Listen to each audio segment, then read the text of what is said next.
Hello and welcome to NLP's latest discussion on topical planning matters, this time on the impact that the National Planning Policy Framework, the NPPF, has had on the development sector since its launch 12 months ago in March 2012.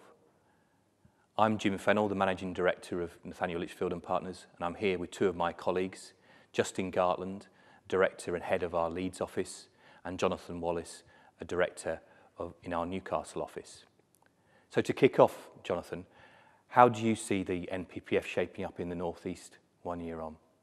Well, certainly we've seen a positive change in the North East that we're attributing to the NPPF's pro-development stance. Refusals on prematurity grounds are now rare thanks to NPPF policy, and that's good news for those who want to see more houses built.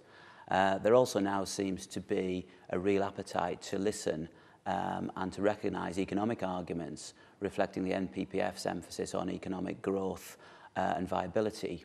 That said, there are still big differences in approach across different local authorities in the North East, and there's still a need for some to more positively embrace the culture of change away from development control and towards the promotion of economic growth and delivery of development. I have to say, from my perspective in Yorkshire and the North West, our clients have very much welcomed the NPPF. It has allowed housing schemes in particular to come forward that are preferred by the market. In the main, a lot of these have been on appeal. And I put this down largely to the development management policies in the NPPF. A significant factor in this has been the absence of a 5-year housing land supply in many of the authority areas in which I work.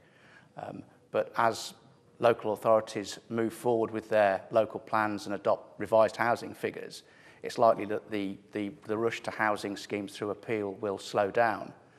Importantly, though, what NLP is doing on behalf of landowners and house builders is questioning the robustness of some of these revised housing figures, challenging those to ensure that they are meeting the needs of the local communities that they're designed to serve.